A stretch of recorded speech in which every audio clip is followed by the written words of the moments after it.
produced as part of a digital exhibition exploring how liberal Judaism has evolved since it was co-founded by British visionary Lily Montagu in 1902. This episode explores the theme of family background and finding liberal Judaism. In this series, you will hear the voices of liberal Jews as they share their experiences, views and visions. The first episode explores participants' family background and how they encountered liberal Judaism. It includes some of the stories about where they came from and the personal appeal of liberal Judaism. As you will hear, liberal Jews come from many places. Some are refugees or immigrants. Some are born into liberal Jewish families. Others are Jews by choice. All are united in finding a home within liberal Judaism. Following Lily Montagu's personal legacy, they all contribute to liberal Judaism's rich and varied heritage. Well, you're interviewing me as you know me as Joanna Kessler. But when I was born in Vienna on the 20th of August 1929. My name was Inga Johanna Rubner, and that was the name that I was known by until I was 16.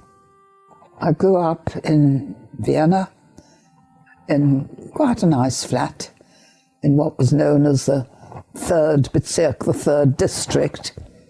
My father was a civil engineer. He had a good job. My mother had been ill all her life. She suffered from TB. She spent a lot of time in hospital. I was brought up to a large extent by my grandmother, my mother's mother. When I was 6 years old, I went to school. This was the local school, just up the road, which would have been 1935. And all was well at the school until Hitler came, and all the Jewish children were made to go to separate schools, to Jewish schools. And a little sort of cohort of parents used to accompany us. But in the end, those groups were attacked, so we stopped going to school. My father began to think of possibly coming to England. My uncle was a banker, quite a well-known banker in Vienna, and had a connection with the Westminster Bank in England. When my cousins came to England, finally, they also set about getting visas for the rest of the family. And one of those visas I got to come to England. Now, how was I going to get there? Nobody else had a visa. And my father advertised me in the Jewish Chronicle. And he got several replies. But he finally accepted an offer from a Jewish family in London, a doctor's family. This family was a part of the Liberal Jewish Synagogue. And the Liberal Jewish Synagogue at that time had a chairman, Lily Montagu. She was the chairman. She realized what was happening on the continent. She called a meeting and she said, "We must help." Several families came forward, and in fact the Liberal Jewish Synagogue made it possible for 3 children to come to England. I came from Vienna, another one came from, I think, Germany, and I'm not quite sure where the third one came from. But anyway, the date finally came, and I was on one of the very first kinder transports leaving from Vienna. I'd thought a lot about it. I was going to take my games, I was going to show off, I was going to sing. I was really rather looking forward to it. But when the time came to say goodbye to my mother, it was really very painful. And my father took me to the station. There were lots of other children there, parents and grandparents. And he handed me over to the girl who was arranging my kinder transport. She was a 19-year-old girl, a Quaker, who had put herself in charge of the 7 children on the kinder transport. And off we went. My cousin was there to meet me and handed me over to my English family. I was unhappy, and then they decided to send me to boarding school. Boarding school was heaven, because if I was unhappy, so were a whole lot of other people. And the boarding school was run by a Quaker lady, and I spent a happy term there. I think My family obviously were members of the Liberal Jewish Synagogue, and the other two families who also paid for me were in fact rabbis of the Liberal Jewish Synagogue. So technically I must have been made a member when I was 9 years old. When I went to boarding school, the Liberal Jewish Synagogue used to send me correspondence so that I could do the religion classes which were being held for children at the synagogue. I think any children at that time evacuated or at boarding schools received these correspondence courses. Apart from that, I didn't really have a link with the Liberal Jewish Synagogue. And in fact, when I went to Swanage, I had to go to church as well, and I got a bit annoyed as having to do Jewish correspondence classes as well as having to go to church. But I went on doing them. And the Liberal Jewish Synagogue at that time did not believe in bar mitzvah. They felt that children were not old enough at age 13 to commit themselves to any religion. That should wait until they were 16. So there were no bar mitzvahs or bat mitzvah at the LJS. But there was a confirmation at 16. And in fact, I came to London when I was 16, and I was there in time for my confirmation and also for the week before when classes were held for the confirmation service. And so in 1946, I was confirmed at the Liberal Jewish Synagogue, where obviously I continued as a member, but not as a very interested member, I must admit.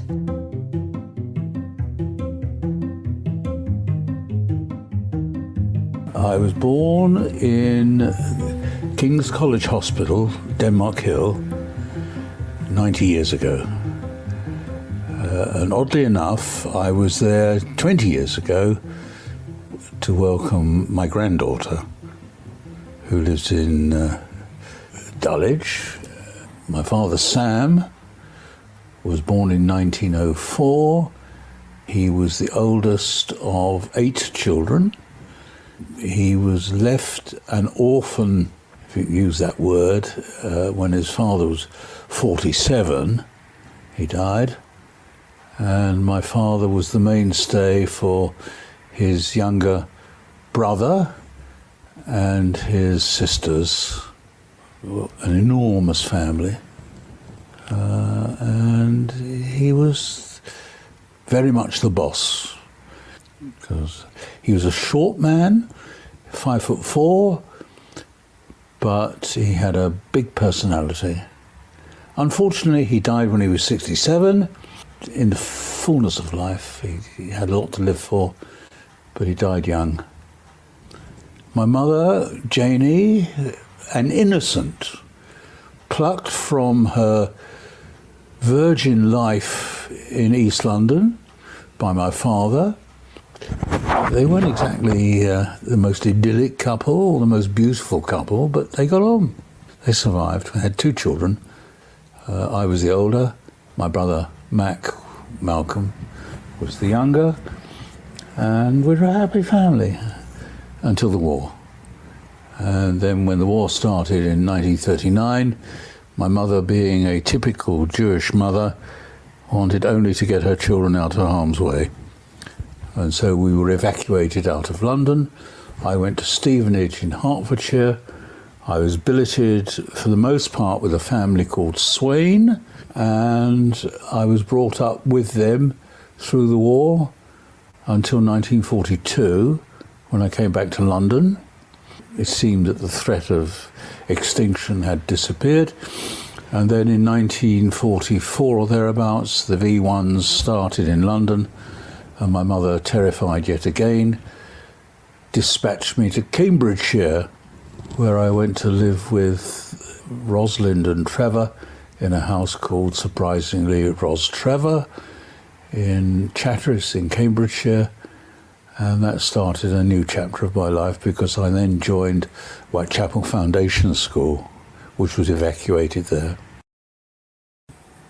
I came under the influence of a classroom of 15-year-old boys, Altman, Bloomberg, Weinberg, Greenberg, Berenbaum, Gold, as you can gather, they were all Jewish. And this was a church foundation school. However, we were all Jewish boys in a totally non-Jewish environment in Chatteris in Cambridgeshire, and that was where I spent my adolescent years. Loved it. I enjoyed every second of it.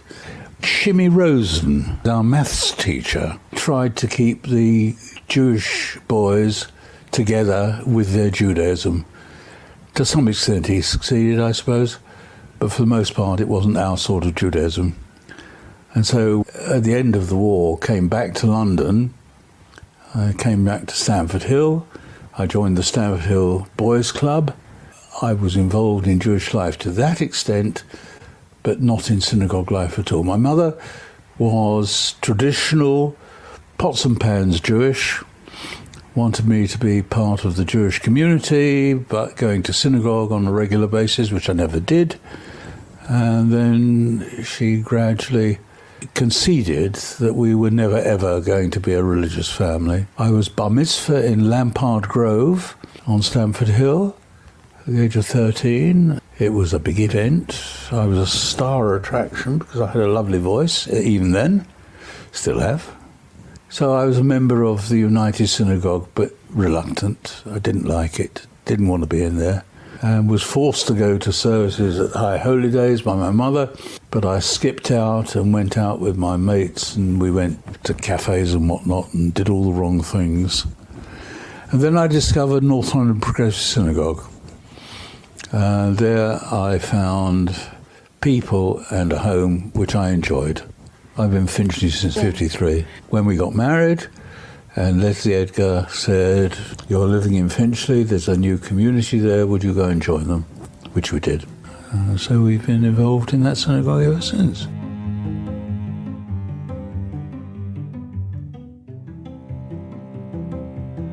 I was born in Southampton, 1971. My father is Jewish, my mother is not. My father was brought up Jewish, not strictly Jewish, but he had a bat mitzvah and did the High Holy Days and all of that sort of stuff. He was actually brought up in London, in the West End. I think his bat mitzvah was at the Central Synagogue. So he had quite a sort of Jewish upbringing, not strictly religious, but very much a Jewish upbringing. He actually went to a Jewish boarding school as well, called Whittingham College. But he met my mum at university and he married out. And when they had children, they basically made a decision that they weren't going to raise us. I've got a brother who's 18 months younger than me.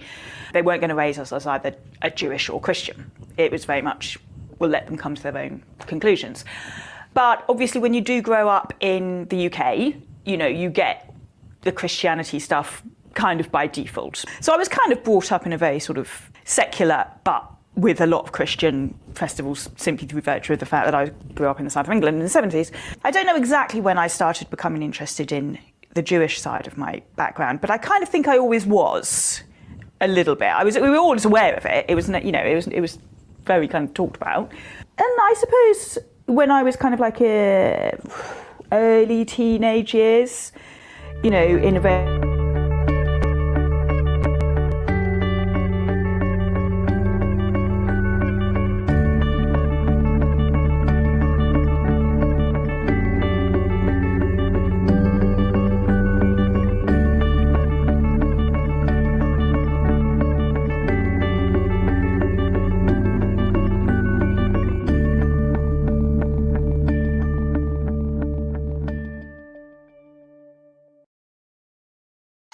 Good afternoon, everybody, and welcome to this panel on Lily's legacy. It's a great project that has been funded by the National Lottery Heritage Funds, and we're really glad that the National Lottery Heritage Fund might be here today watching this panel. In the office, in the Liberal Judaism office, we hear nothing but Lily's legacy. And so I am as excited as I hope many of you are to find out more about the great work that they have been doing. We have met earlier this week to pre-record this session, but we will be live following it in about 45 minutes in the studio to take all those questions from you at home, which you might have about how to find out more about Lily's legacy and how you can get involved. So please join us in 45 minutes in the studio to take your questions. I'm going to begin by moving my way around this panel and asking them to introduce themselves and their connection to Lily's legacy. And we're going to begin, it's only fitting, with you, Sian. Please let everybody at home know who you are, if they don't already, and what Lily's legacy means to you. Hello, everyone out there. So my name is Sian Knan, and I am the project manager for the project Lily's Legacy, the Radical History and Heritage of Liberal Judaism in Britain. My full title is Heritage Project Manager. I've been working as a Heritage Project Manager for Liberal Judaism for the past 8 years. So I'm based at the Montagu Center there with Charlie and the team and so many amazing people. And I've been, had the privilege to run wonderful projects that are supported by the National Lottery Heritage Fund, as I said, for nearly a decade now. And yeah, so Lily's Legacy, the Radical History and Heritage of Liberal Judaism in Britain, is our latest lottery heritage project. We started it in November 2018. So it's been going on for nearly a year and a half, and we're sort of coming now towards the end of the project.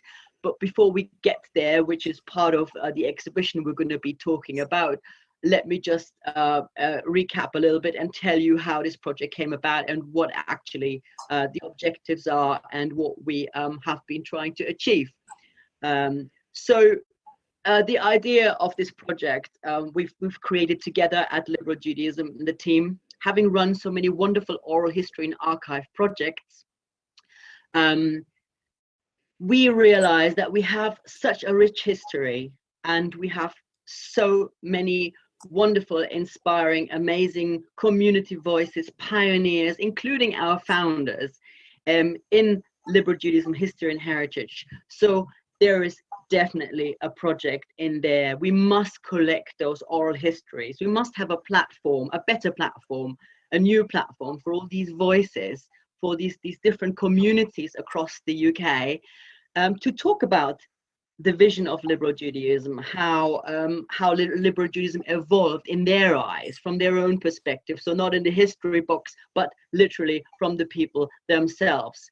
And of course, Sian, let me ask you, just before you continue, it's really fascinating how it came about. But I know that at home, they're going to be, we last time I looked, we had over 800 people registered for the conference. And not all of them will be Liberal Jews. Not all of them have grown up like I have with the 3 M's ingrained in their blood. And they might be asking themselves, I don't know where they've been if they are, but just in case they're asking themselves, who was Lily Montagu? Okay, well, I think to get a full answer, you will have to explore our exhibition, if you haven't, which we have been featuring all this biannual weekend, which is entitled Lily's Legacy, Voices and Visions of Liberal Judaism. Well, Lily Montagu, as we say in our exhibition, we consider as the prime founder of the liberal Jewish movement in the UK. Together with the other, as you said, the 3 M's, namely are Lily Montagu, Claude Montefiore, and Rabbi Dr. Israel Matuk. And those wonderful, our pioneers have founded together Liberal Judaism, starting from approximately, there are quite a few key dates, but we say one of those dates, it was 1902. So over a century ago. And so that was, well, I'm not going to go deeper into the story, but I think for me, this goes back to the title. Of course, Lily's Legacy is also dedicated to our other founders and pioneers. But it's sort of been, for me, a journey with Lily really working at the Montagu Center, hint, hint. And having always felt that Lily Montagu was a very special person, because if you look back at that time, women weren't really usually in leadership positions, and especially not in faith communities. So for someone like Lily Montagu coming out and saying, I want to create a movement that is different, that is a liberal movement, a liberal Jewish movement, a progressive faith movement, I found that always really fascinating and inspiring. So that's where the name comes from, and that's the core really of our history. Thank you, Sean. That's really interesting. And then I know that you haven't done this, although you've coordinated, you haven't done this alone. You've had some really important volunteers helping you bring this material together. And I want to come to you, Sue. Maybe you can introduce yourself, but also tell us a little bit about what the process of collecting these histories has been like. Hi, I'm Sue Temple. I heard about the project online one day. I was just looking through I don't remember the website, but there it was something about this project that just captured my imagination. And luckily I happened to bump into Danny Rich that following weekend, and there he was. And I asked him about it. He told me to call Sean, and that was the beginning. So I was in from the very beginning, for me, at the beginning of the project. And one of the key benefits of that is that I had the opportunity to contribute to the scope and design of the actual interviews themselves. So that meant that we had 2 days of quite intensive training, which was fantastic. The first day was what is an oral history? And I came to the project confident that I'd be able to do interviews because I've done a lot of that in my working life. But I didn't know what an oral history was, and I didn't know how that would differ from running an ordinary interview, and it is very, very different. So we had the training on day one was that defining, scoping, understanding, and there's a lot of legal stuff to understand as well, because somebody might tell you something that someone else in their family isn't happy about. You have to have all kinds of disclaimers and caveats, and it was complicated and complex, and it was very, very interesting. Day two was a bit more challenging because it was the technical side, and Sean introduced us to this rucksack of equipment that we had to take into people's houses and use. And I think pretty much more or less everyone on the team found that a bit daunting at the beginning, but we got there. So armed with what wasn't exactly a questionnaire, but was more a sort of aide-memoire of themes that we wanted to cover in each interview. We went in sometimes to people's homes, sometimes we had interviews in schools, it depended. And so the pathway wasn't a linear one, as it might be in a normal interview. It just meandered around. But particularly, the way I did it was I made sure that each of those subject headings were covered by the end of the session. And it was absolutely fascinating. People were so generous with their time. It's been a massive privilege to have been allowed to be in someone's home or in their life for an hour and listen to these stories. Obviously, I knew about Lily Montague in name, but I didn't know about her. I've read about her in theory, but this was a marker for the life of women in Judaism. It was fascinating from that point of view. A century since the first woman actually stepped up and said, let's do things differently. And that came out enormously in the interviews. There's so much to say about it. You think you could give us a sense of what some of those questions you were asking people were? Gosh, yeah, absolutely. The first question was how are you a liberal Jew? Were you born into liberal Judaism? Did you marry into it? Did you convert into Judaism from another faith?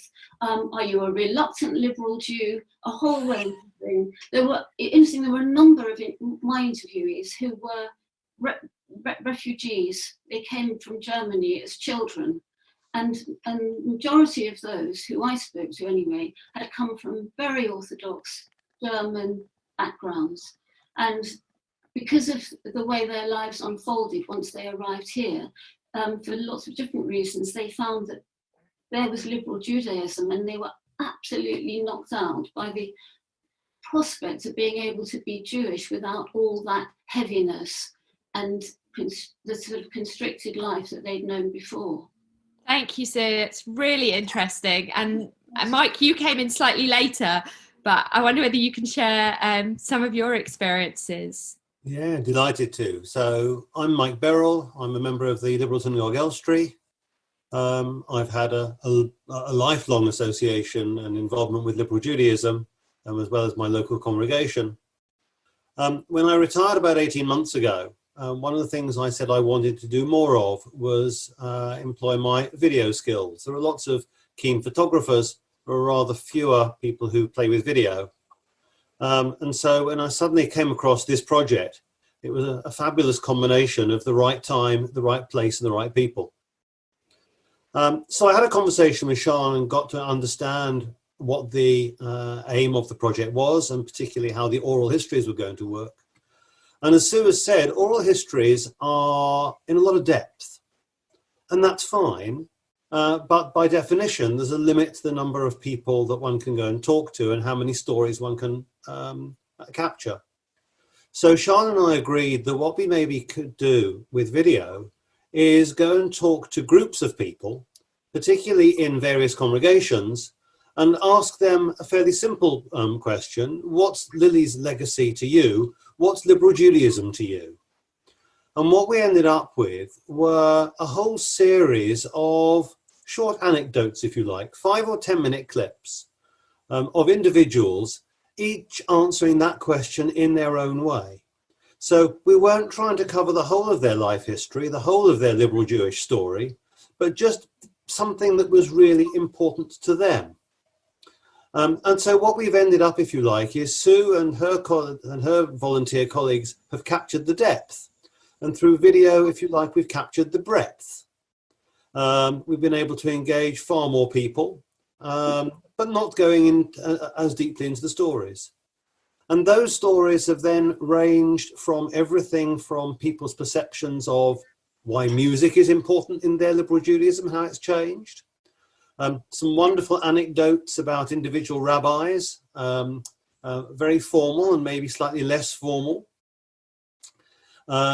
Individual stories, of course, of how they came to liberal Judaism, what's important to them. And so, yes, we've gathered that breadth. Thank you, Mike. Sorry, please continue. But then all of a sudden, COVID-19 hit us. And of course, the world changed. And suddenly, everybody was Zooming. 6 months ago, we hadn't really heard about it. But now here was an amazing opportunity to get out to an even larger number of communities. And so in the last literally 6 or 8 weeks, we've gathered a lot more video type content, in this case on Zoom. And so all of that also forms part of the Lily's Legacy Project exhibition.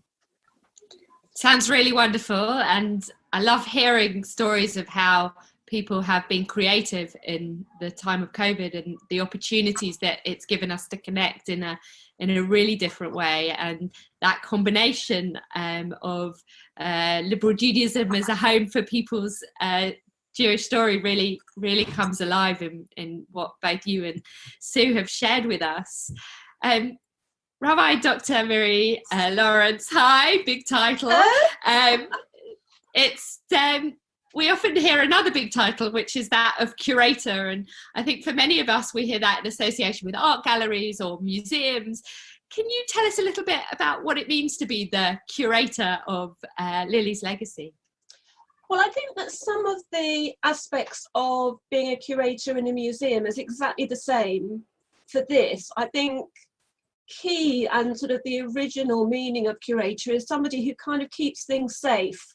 And I think what's really important in this exhibition is really keeping people's stories safe and keeping them, preserving them for the future and presenting them in a way that really gives credit to as many people as we can get involved in the project.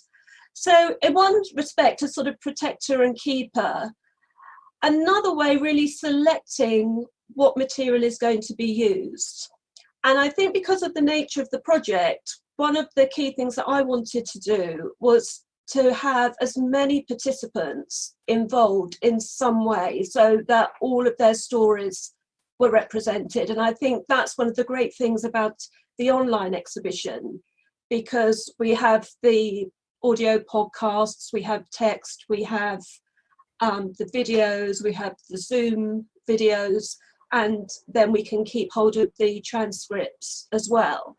Just remind us, Miri, we can find that, can't we, at Lily's Legacy project.com, and you can see that banner across your screen, so people can go there and see what you're talking about with the podcasts and the videos. Thank you. Thanks. So there's a load of material in there for people to look at. And how did you go about choosing which themes you would cover in that? So that was partially dictated by the work that the volunteers had done. And I think what's different about this project, and particularly was sort of laughing about my title, but because I had just done an oral history project from scratch, it was quite a challenge for me to come in where I hadn't conducted the interviews or chosen the main questions or the themes.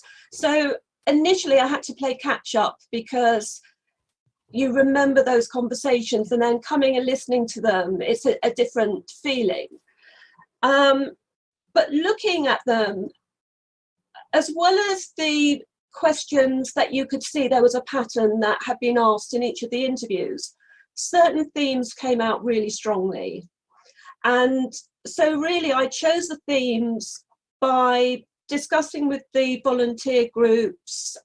We had a training session about being a curator and how that works. And then really together, we sort of worked together to say which are the main themes, what might be added that we hadn't perhaps thought about initially, but also how do we get this to as few themes as possible? Because if it was too broad, then it's just lots of different bits. And I do believe we might have a bonus section in the videos, because there are some anecdotes and contributions of communities which I think are relevant not only to the Jewish community or the liberal community, but for interfaith or people who want to learn about Judaism, which we really want to include, that may not have fallen into one of those categories, but would be a real missed opportunity, particularly for the way that this project has evolved and all the people that are involved and that we want to reach from it.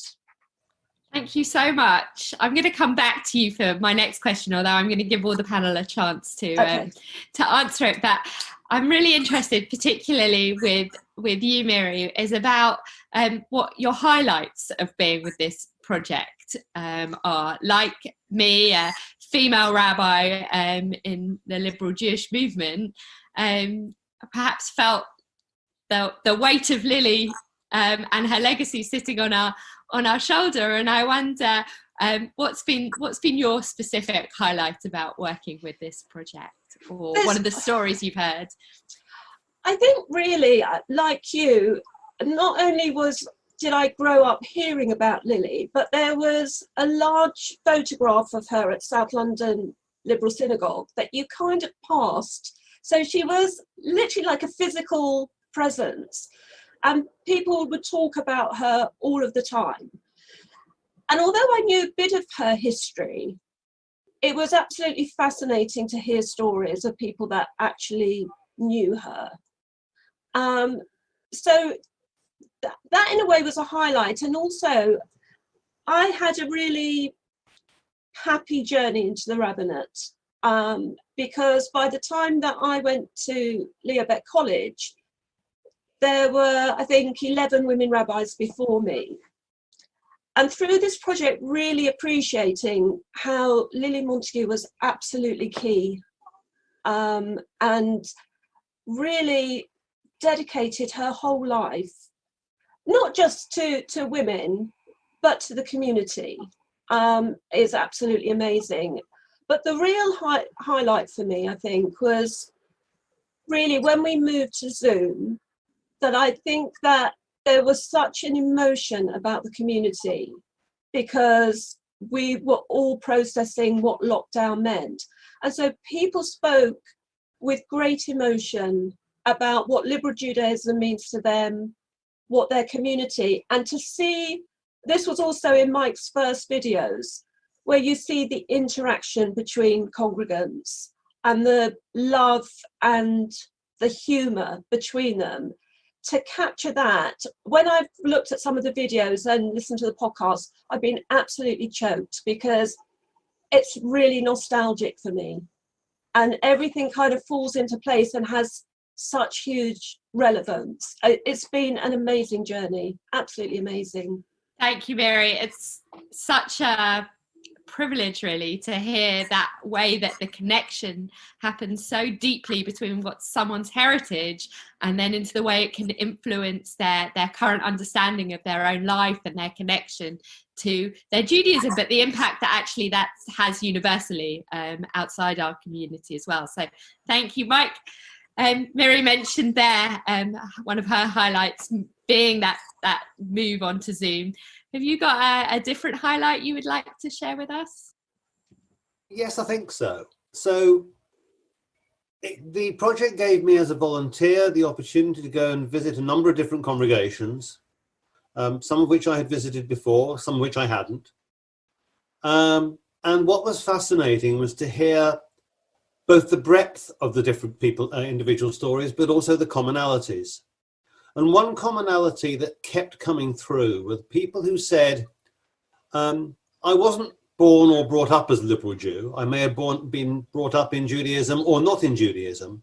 But at one point in my life, I started looking around and I was looking for a shul or a community where I felt comfortable.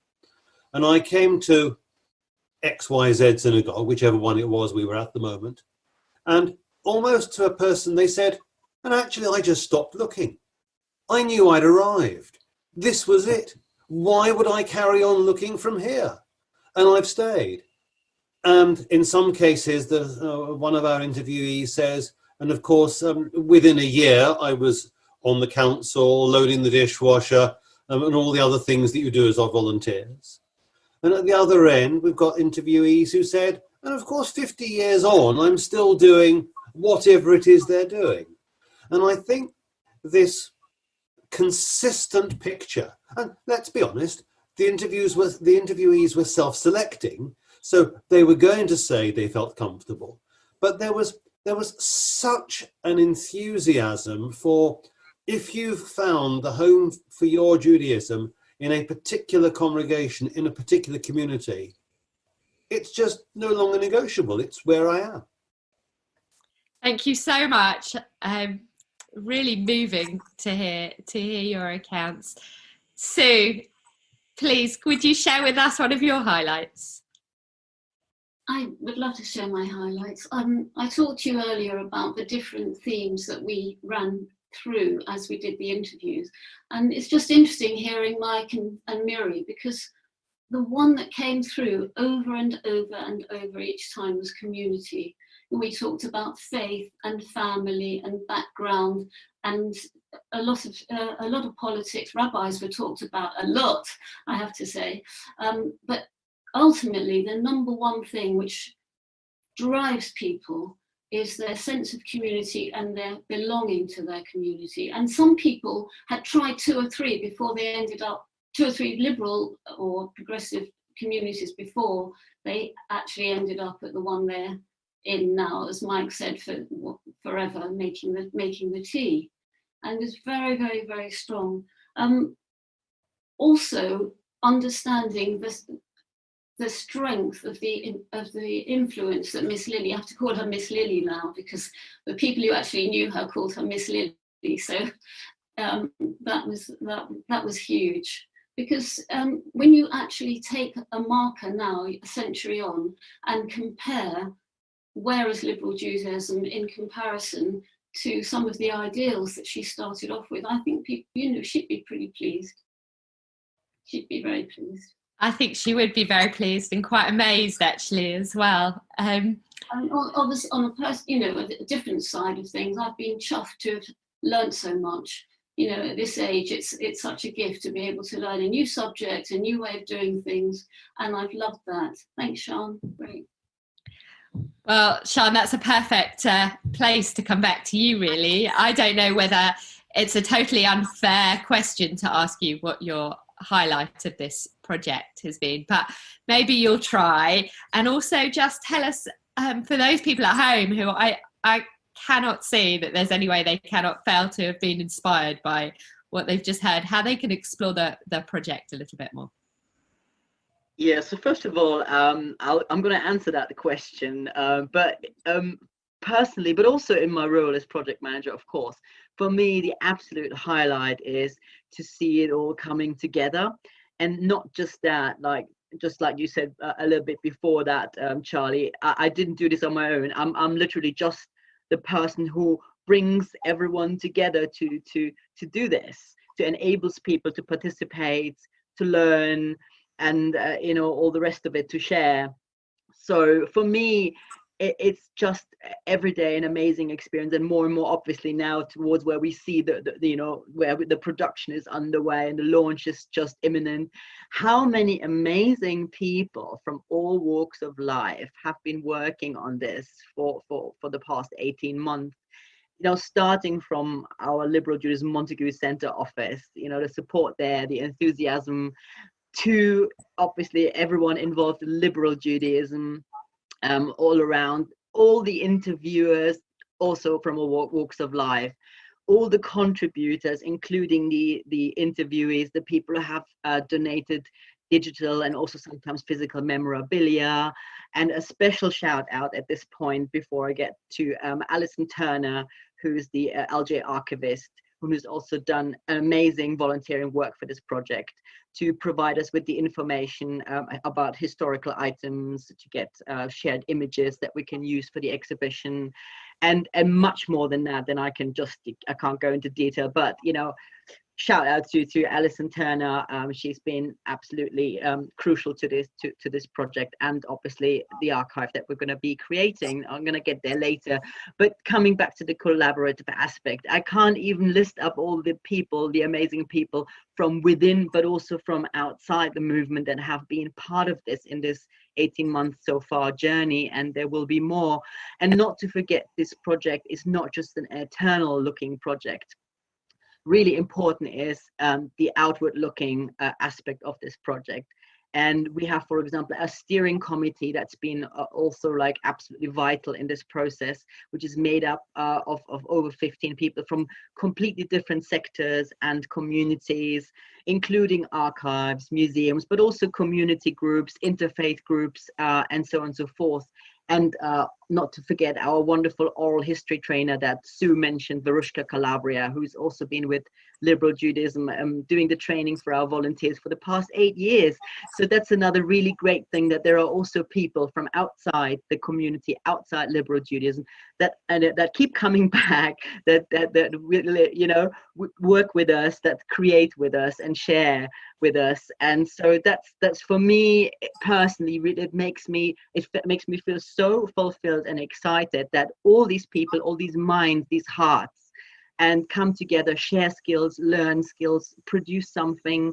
And here we're about to launch something really wonderful, which again you should really explore. And this is leading to the question that Charlie asked. Yeah, so we have launched throughout this biennial weekend the Lily's Legacy exhibition, which you can access through the lilieslegacyproject.com website. You just have to go /exhibition and you'll find all the signposting on the landing page. If you just get to the lilieslegacyproject.com landing page, and there you can navigate into the exhibition. The exhibition has various chapters, which we call themes. You just simply click on the theme that maybe appeals to you at this moment in time most, and start exploring podcasts, videos, images from the archives, newer images, wonderful texts, blog spots, and all sorts of heritage materials. And then you might want to explore another theme and another theme and another theme. There's plenty to explore.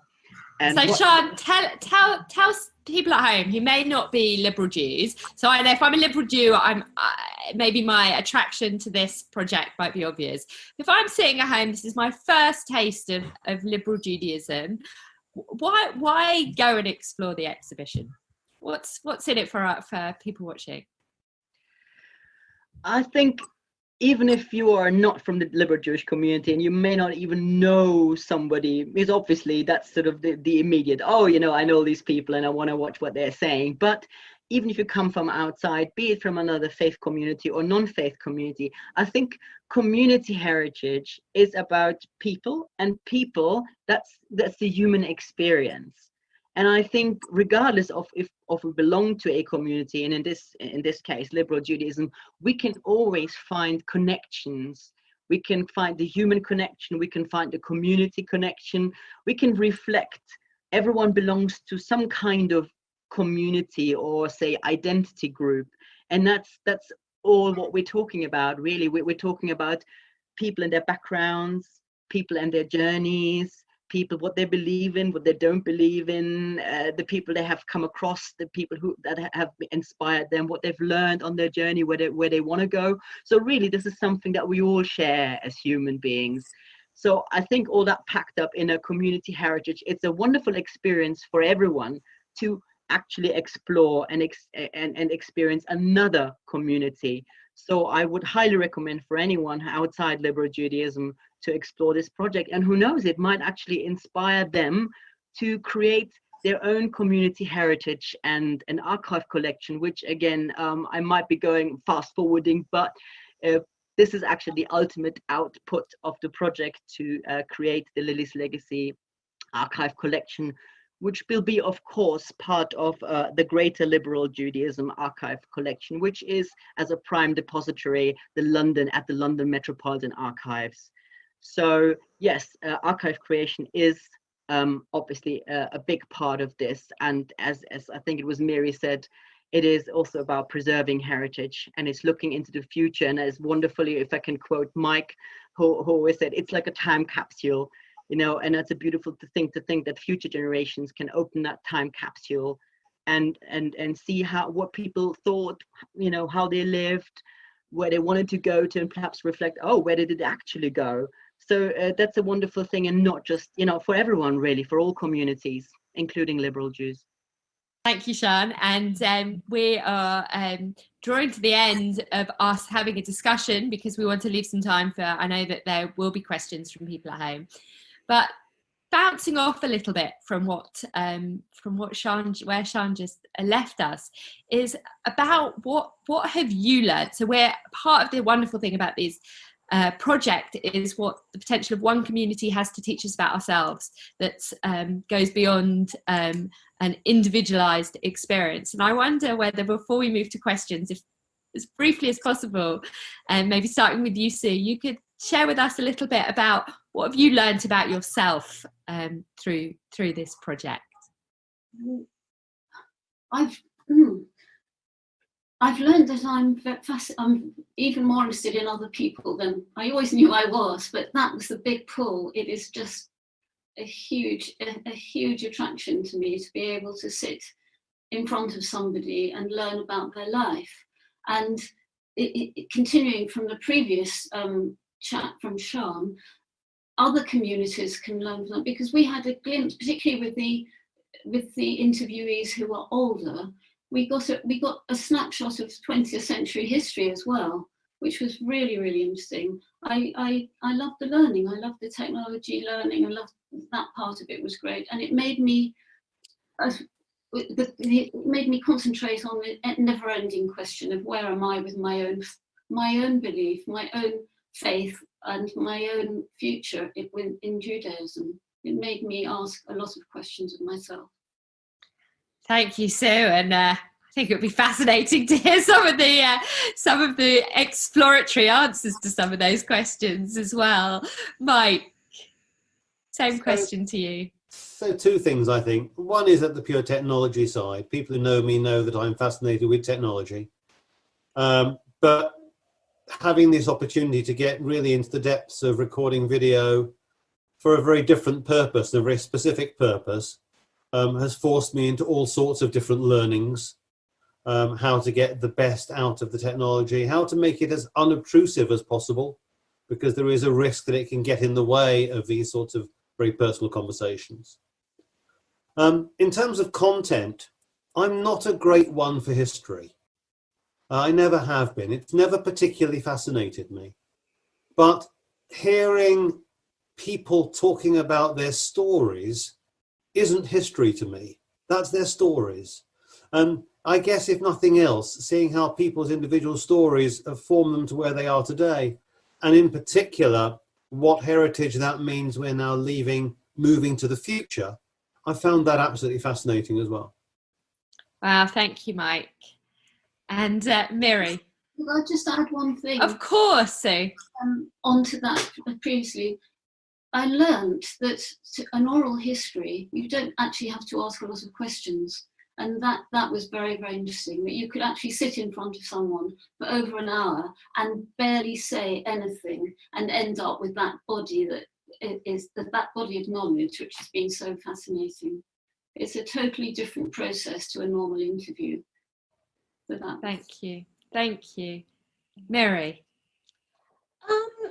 I mean, I think I've learned a lot of things along the way in terms of skills, particularly curating, which I hadn't actually done before. And although in a sense I'd done that with my own project, it felt a very different responsibility coming into a project that was well underway and having responsibility to all the people that were involved at that point. I think also from having worked alone in a sense for quite a long time to work in a team, and I was so lucky with this team because it was such a joyful experience all the way through.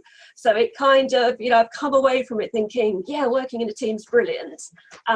So a lot of learning skills, first of all, when we talked about making podcasts, I mean, we had Lucia who has made the podcast, but working with her for the content, they were things I hadn't done before and seemed like way beyond my capabilities. But obviously we had the people involved that we could work together and use our skills.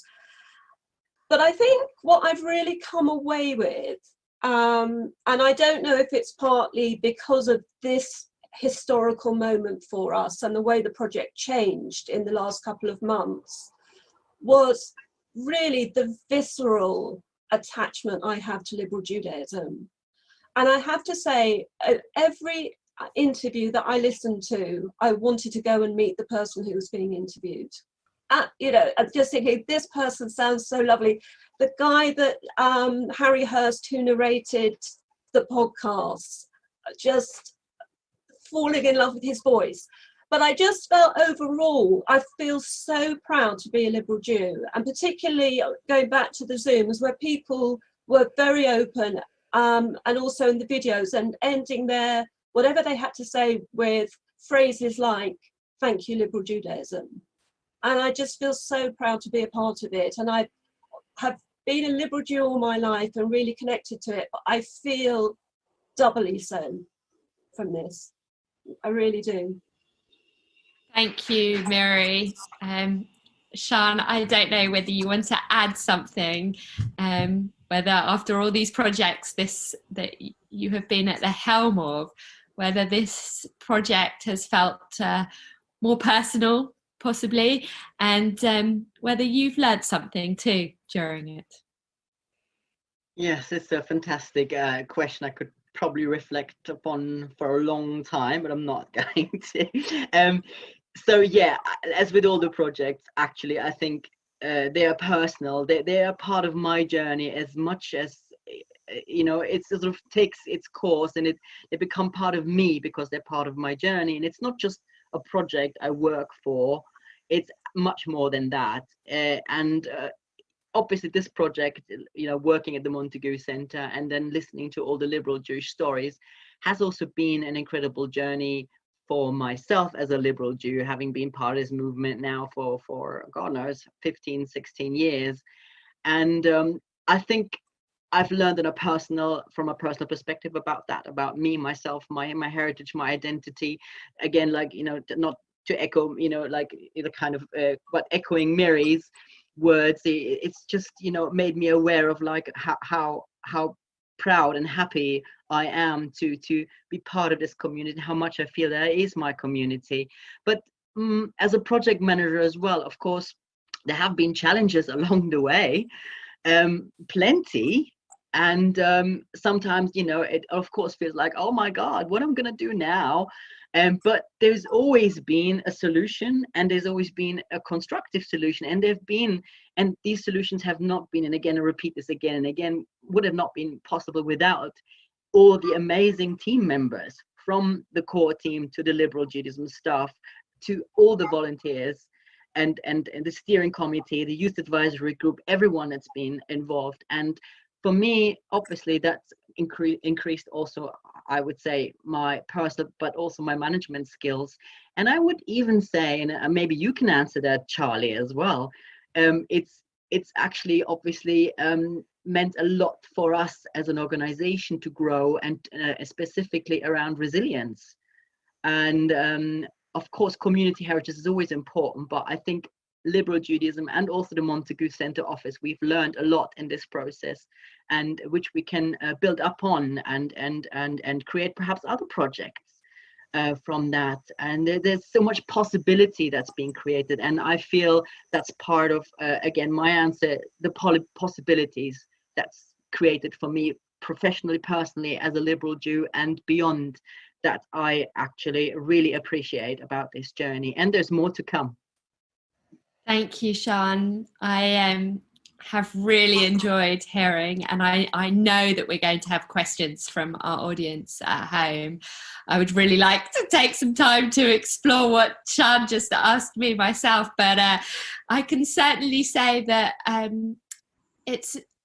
I think where we are in terms of Liberal Judaism at the moment is in a unique place of having confidence, of being really self-assured that we have something that we've inherited from Lily Montagu and from those who went before us, that has allowed us to still have much work to do, to inspire, to reach out, to have porous boundaries that allow so many people to come into our movement, and that should leave us feeling confident about the future that we have ahead. And I hope that this conference as a whole, as well as particularly this session, have given people at home a little insight or a little boost into feeling that even if we are in our own homes and making our own small part of Lily's legacy, that actually we're part of something so much bigger than ourselves, and that we can be very proud of our little movement that started from a small seed but has really come so very, very far.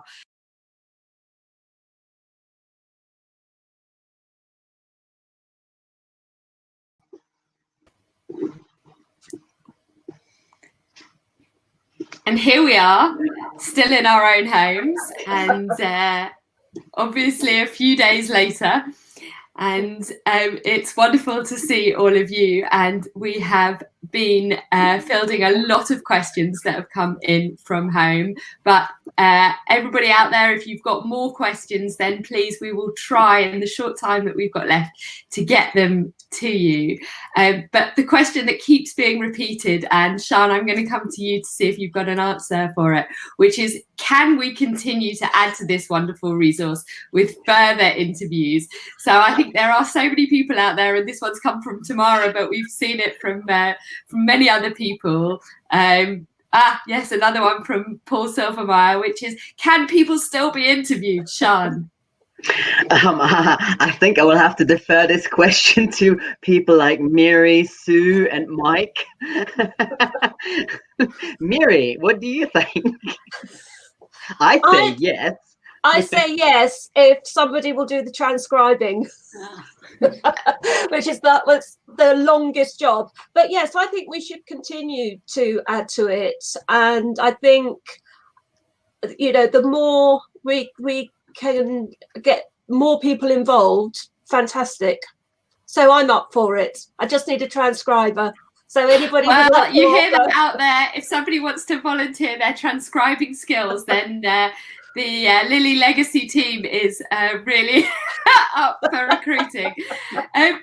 One other question which I loved that came in was, is there somebody that you are desperate to interview, or is there a story that that you would like to still hear? And I'm going to give you the power into your hands of also transporting to wherever you want, back in time, forward in time. what is the Lily's legacy story that you would like to capture? Sean, let's come back to you first. Well, my answer is probably not what you want to hear, but actually the beauty of this project and other oral history and heritage project is that every story is amazing. I'm hearing so many times when I meet, like, say, a liberal Jewish community member, and I say, oh, we're doing this project, and why don't you tell us your story? Oh, no, I don't really have any, exciting story. I've just been, I have a family, I work, I'm a part of a community. And then when you actually get to speak to that person, the most amazing, beautiful story comes out. So I think every story is amazing, and every story counts. And so I couldn't really decide if there's a particular story that I would be looking for at the moment. I want to be surprised, because I think there's so much more there. There's so many more voices out there, and so many visions, as the title of our exhibition, Voices and Visions of Liberal Judaism. So that's my answer, but perhaps Mike, Miri, or Sue can answer this in a different way. So I don't think there's any one individual that I would say that we have missed.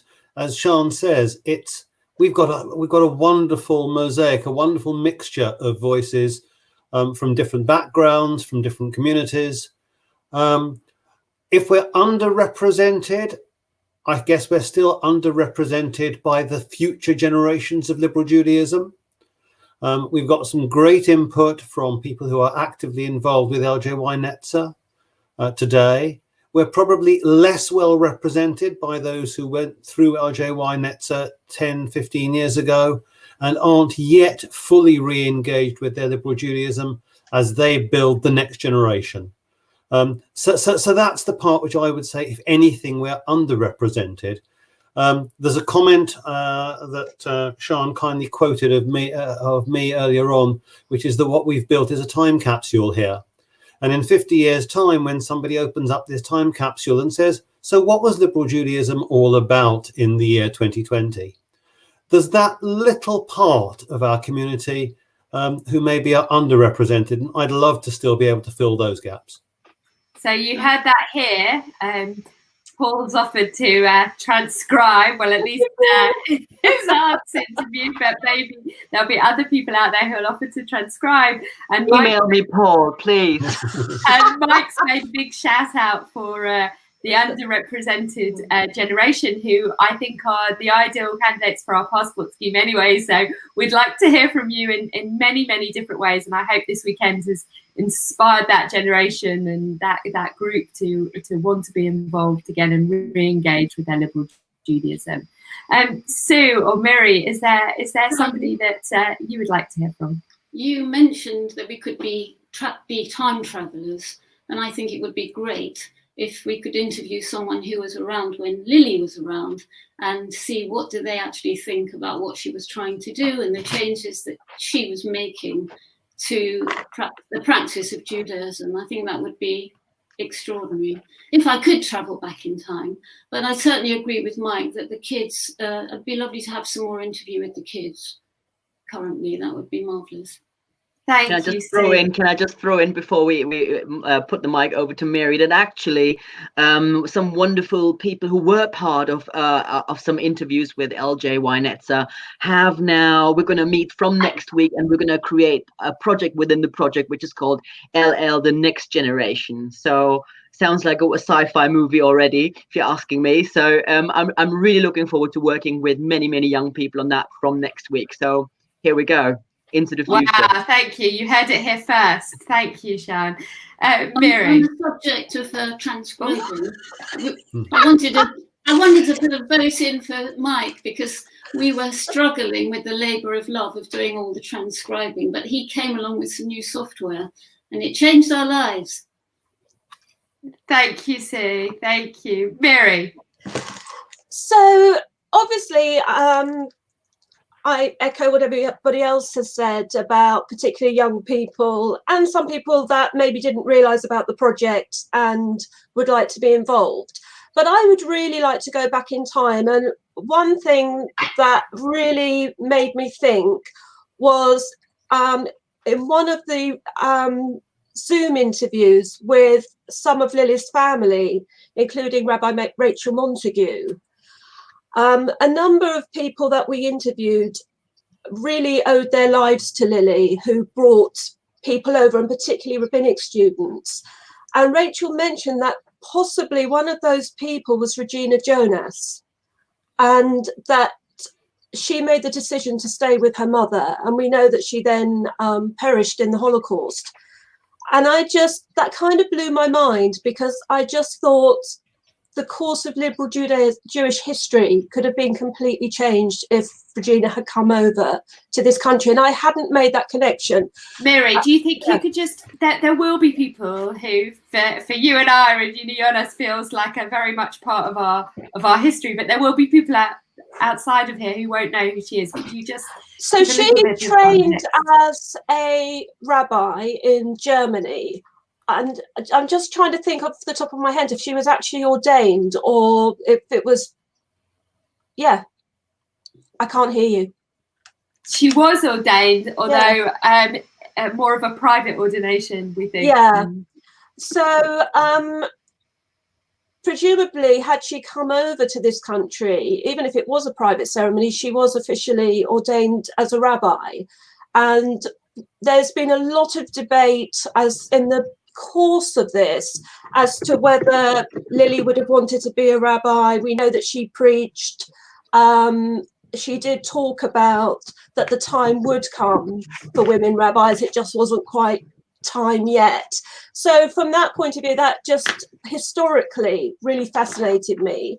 And the other person I would have liked to have interviewed was her sister Marion, because everybody talks about Marion. It was Lily and her sister, and I would just be interested to know what it would be like being Lily's sister, that people were clearly really, really fond of, but it's really Lily's name that has become synonymous with liberal Judaism.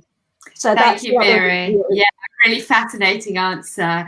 I'm really conscious of time, and that there's still so much that people want to know. And one of the questions that people would like to ask is, what is in the exhibition? So what can they find in there? Sean, should we begin with you, and then we'll come to Mike? Yeah, absolutely. So first of all, the exhibition, you can enter the online exhibition via the lilieslegacyproject.com website. From either the main site, and you also found exhibition and drop down menu. You click, you arrive on that page, and then you've got the introduction, which I recommend reading. It's a great introduction written by Miri with the volunteer team. It's fantastic. And then you can choose in the drop down menu 10 different themes, and perhaps Miri can later on, if we have the time, talk a bit more about that.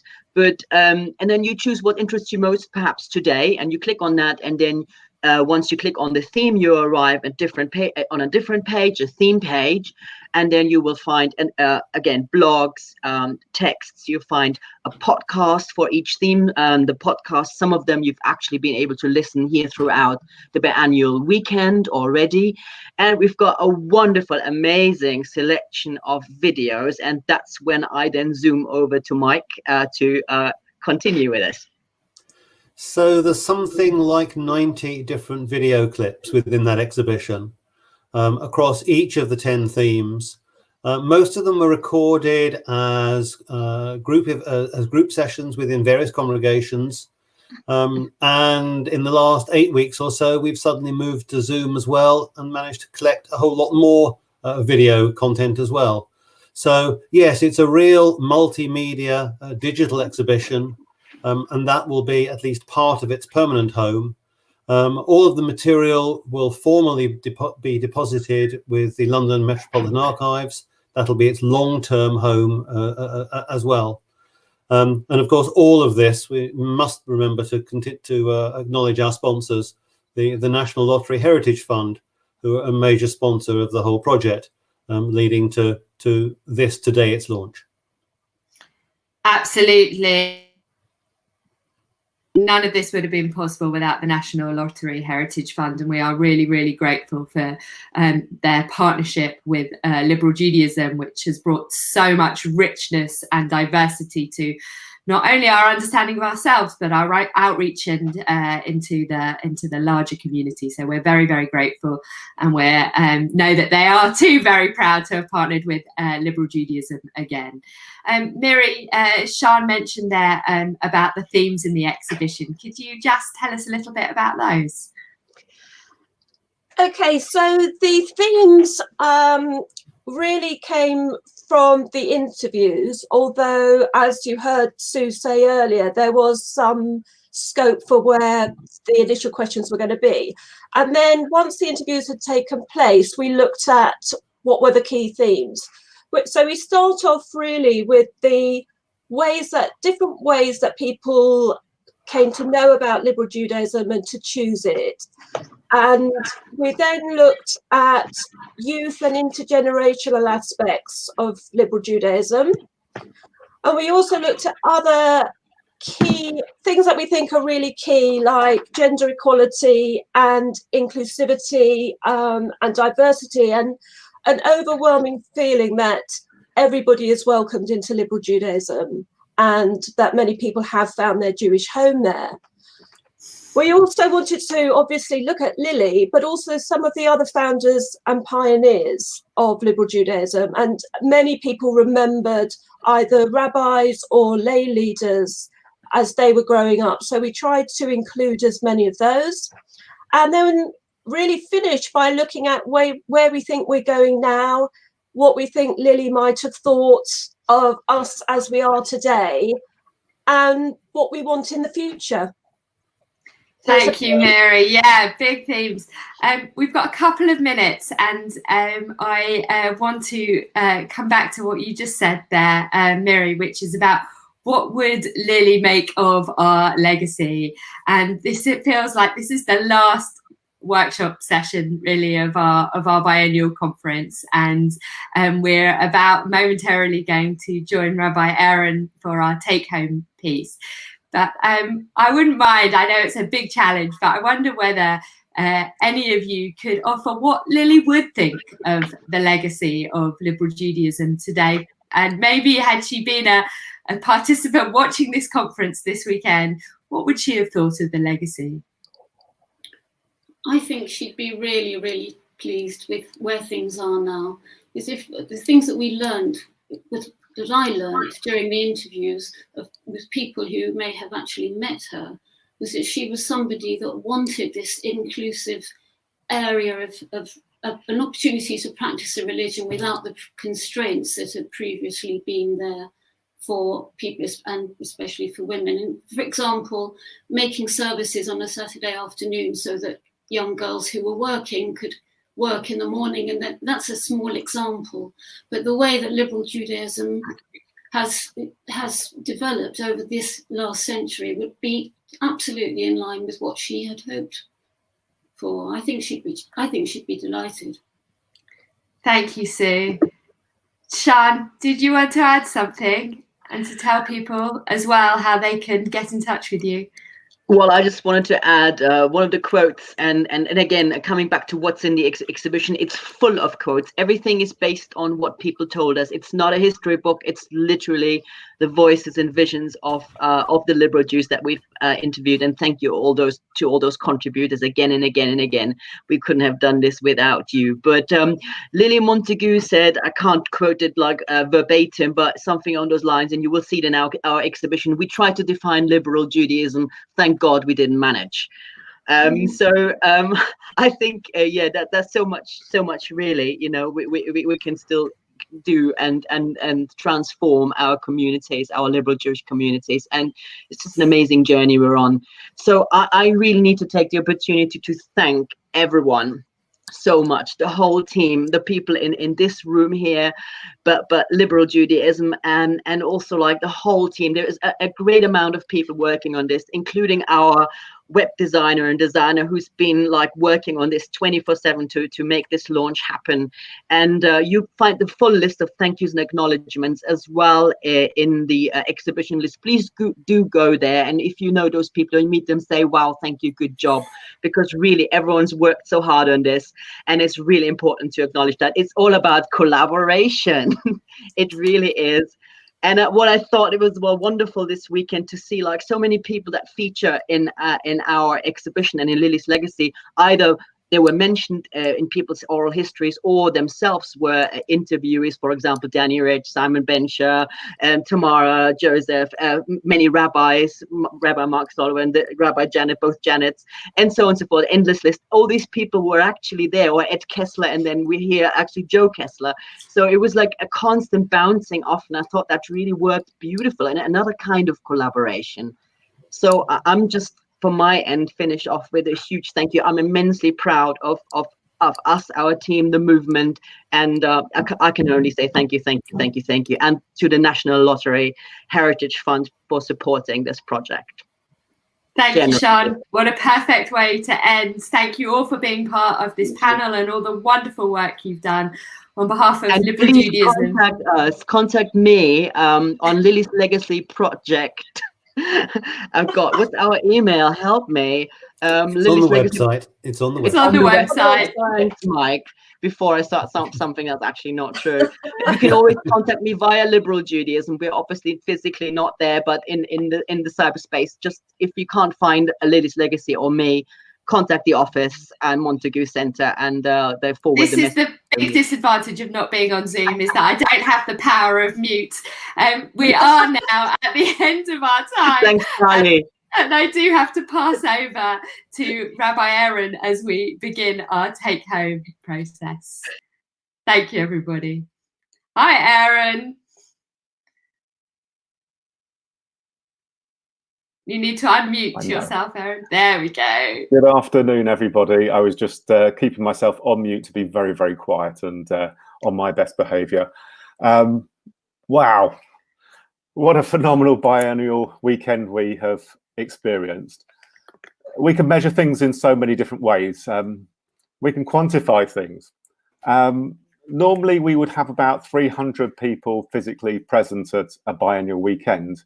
And we have had around 1,500 people, that's just registered, not counting all of the other people who have watched online and consumed. I know there was even a few of my colleagues who hadn't quite got around to registering as well amongst those numbers. So there must have been closer to 2,000 people experiencing this biennial. But even if we just go on the registered numbers, 5 times the number of people accessing this biennial weekend than who would have been able to be physically present for one. And what about the quality? What an incredible level of thought has been expressed. The theme has spoken to presenters and participants personally, amongst congregations, within the movement and more globally as well. And it's been incredible to have people from outside of liberal Judaism commenting and giving their thought in response to the way that we have been thinking. A huge big shout out to the conference committee and the strategy and comms team of Liberal Judaism. Collaboratory was an inspired concept. What about the definition of collaboratory? Some of us have had difficulties getting the word out, but what of the definition and how do we grab hold of it? The collaboration has been clearly demonstrated throughout this biennial. We've included a really incredible, diverse group of voices, and yet also demonstrated a confident and unified voice. It has been a true collaboratory effort to bring everybody together and along on this journey. People, regardless of their age, their location, have been able to access this, and that's been true when I've been able to identify members of my own congregation who, at the beginning of all of this, struggled to get online and get used to this new reality. And now here they were, enjoying the incredible depth of our collaboration, experiencing the diverse voices of all of my colleagues, all of the lay people who have contributed to this conference and enriched their Jewish experience. And then what about the laboratory side? Well, laboratory needs a huge amount of confidence. Huge amounts of confidence to, in a sense, let go and let that diversity loose.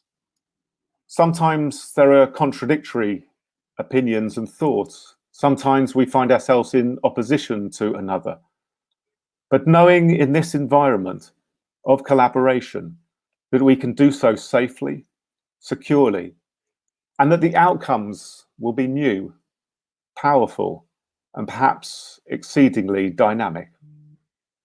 So we can approach this COVID period as we have done as a liberal Jewish movement by changing and adapting without losing our own self-identity, because we can have a confidence in liberal Judaism, which is always moving, changing, adapting. We now know that we do that best when we come together in collaboration. This is not just a self-congratulatory note, though. There are significant areas where we know that we can hold our hands up and we can do better. Danny Rich, in his address, said, "I think we can be a little braver and a little less squeamish about the nature of modern relationships. We still have a long way to go in how we welcome the non-Jewish partners of our children." And certainly some of the comments which came in on Facebook to some of the sessions and some of the people who were speaking showed that that is quite true still. This can also be said in the area of social justice and action.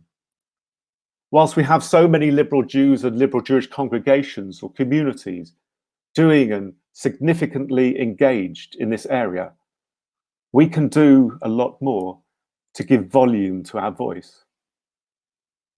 There are significant issues also that have been raised, both in the sessions that we have had and also with the questions that have been put this afternoon to me. I don't have the right to sit here all on my own, having had all of these wonderful panels, and just to be able to answer them all.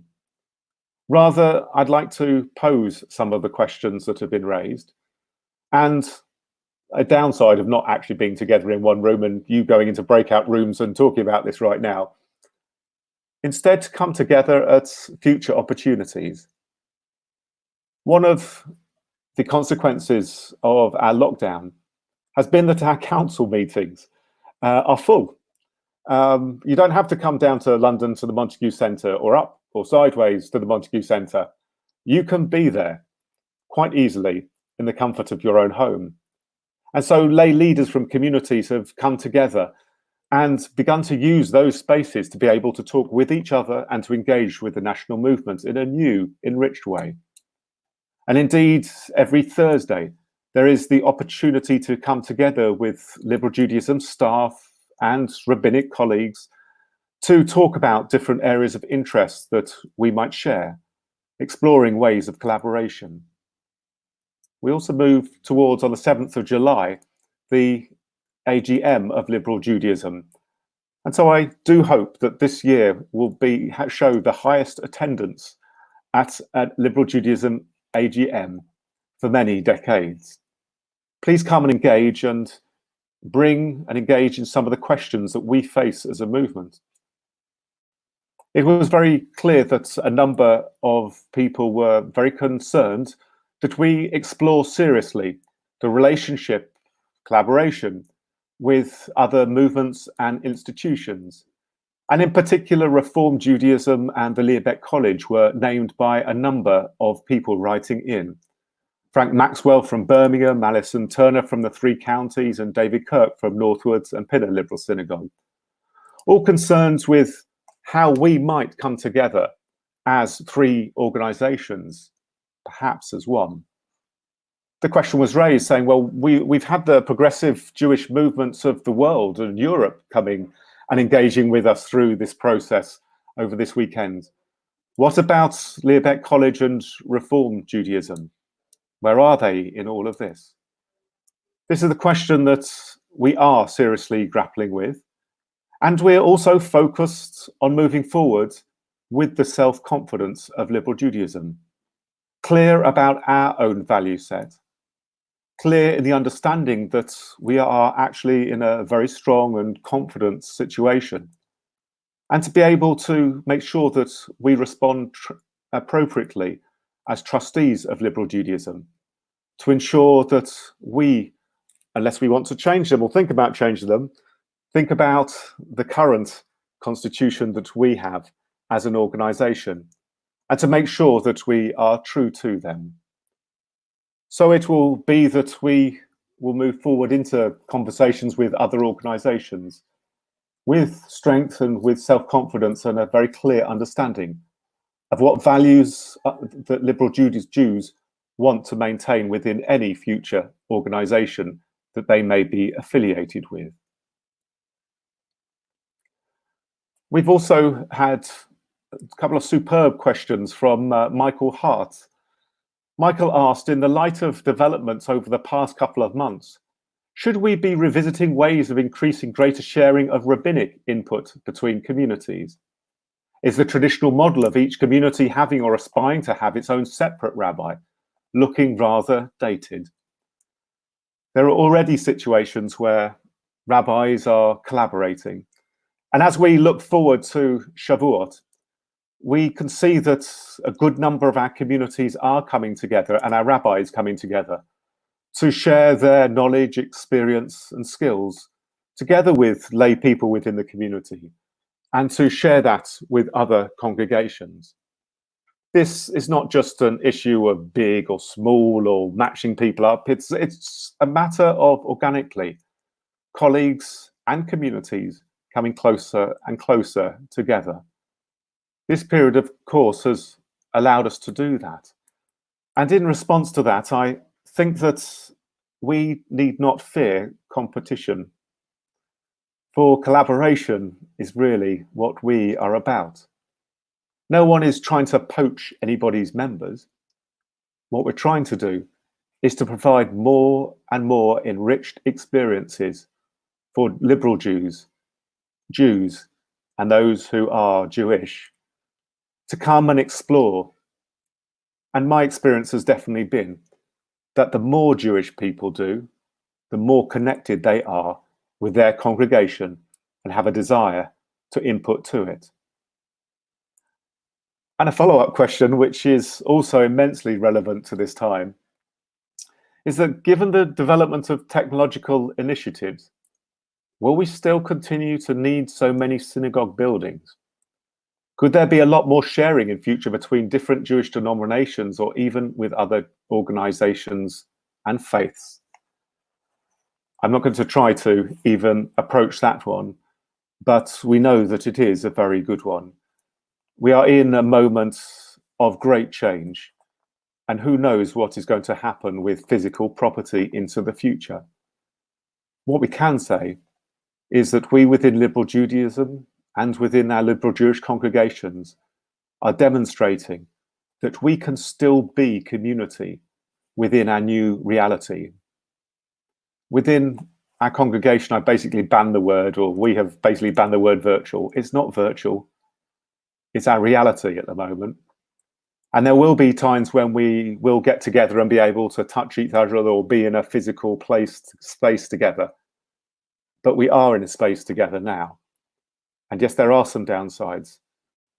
At the same time, we are creating community, maintaining community, and indeed, we are expanding the notion and name of community.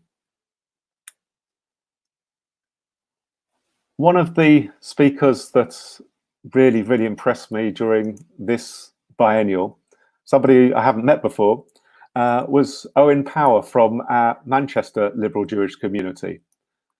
And he wrote this question or comment to us. Our biennial has surpassed all expectations. It has been a weekend of unity, optimism, and joy. I'm a member of the Manchester Liberal family, the smallest of our liberal Judaism communities.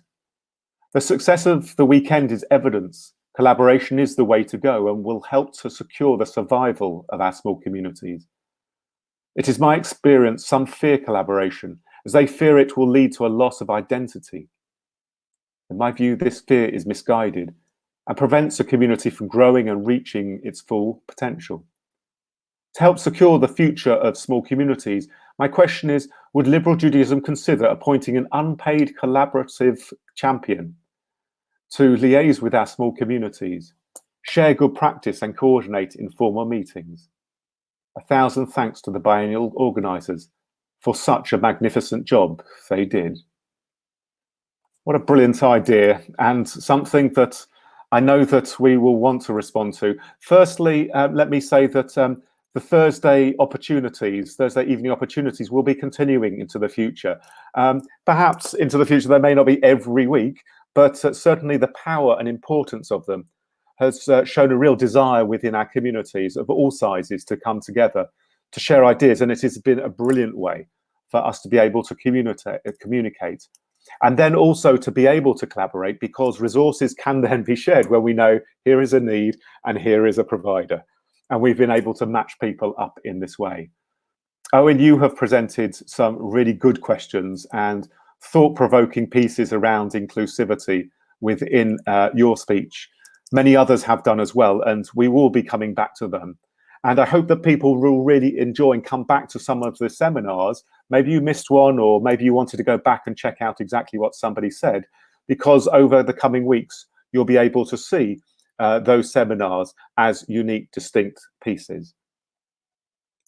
There's also a piece that came up. I don't know if Leo is around, and I haven't been able to have the wherewithal to read at the same time the comments coming up, as well as reading my screen and to be able to concentrate in speaking with you. I'm sorry, I'm getting far too old.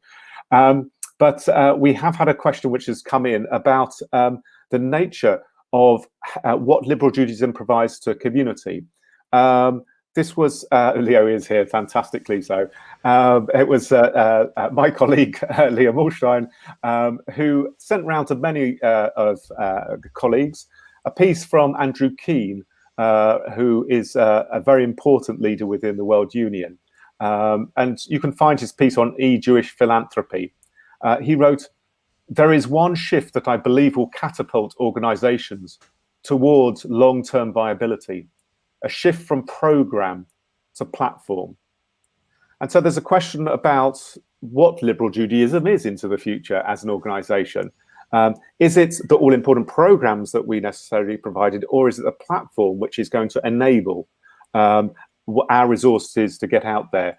I, in particular, I'm sure that Charlie and Ruth are going to thank Leo later on, but I wanted the opportunity in particular to be able to personally thank Leo, not just Leo, but his entire family, and also all those connected in his team who have enabled this, because you have provided the platform. So, Leo, I just wondered if you wanted to respond to that idea from Andrew. My personal view is that platforms enable things. They enable views and opinions, but the views and opinions are far, far more important than the platform. The book was a platform, TV is a platform, radio is a platform. The views and opinions are far more important, and it's enabling those, and now being able to allow those to be spread literally to every single corner of the world is just fabulous. But it's down to the people and their opinions, which are far more important than the platforms that we use. That's amazing. Thank you, Leo. And I hope it's not the last time that we'll have the opportunity to thank you. We have the most incredible resources of human resources within thought and within action. And at the same time, we cannot underestimate this platform. We would not have been able to do this without having the platform. And you absolutely provided that. I know that all congregations and communities are considering the appropriate platforms that we use. And I've had the most wonderful engagement with Mark from Mosaic over the last few days, talking about the pros and cons of different approaches. And each community will choose different ones. There is not one right approach. And actually, again, this collaboration is about we amongst ourselves can provide different experiences. Northwood and Pinner is down the road from South, or in between South Bucks and Mosaic. Northwood and Pinner cannot provide the same experience as Mosaic and South Bucks, and equally those two can't do the same as Northwood. And it's providing that richness of experience that when we work in collaboration rather than in competition, we see that we're able to provide for liberal Jews and Jews full stop. And really, I hope that that will be our mission going forward, to look at what we can do using platforms to provide the basis for our wonderful human beings that we have within our movement, to provide thought leadership, and also to get off our tush and get into action and justice as well.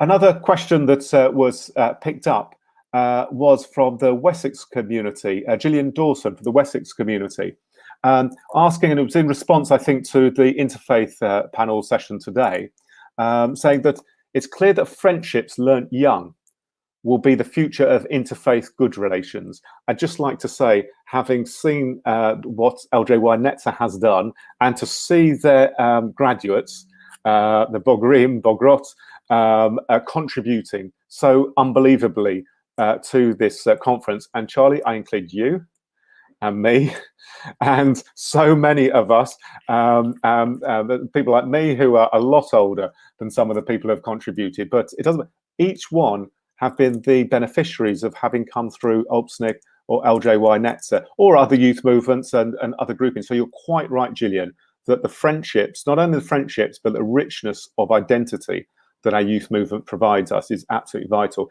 But you talk about this in an interfaith, with an interfaith perspective.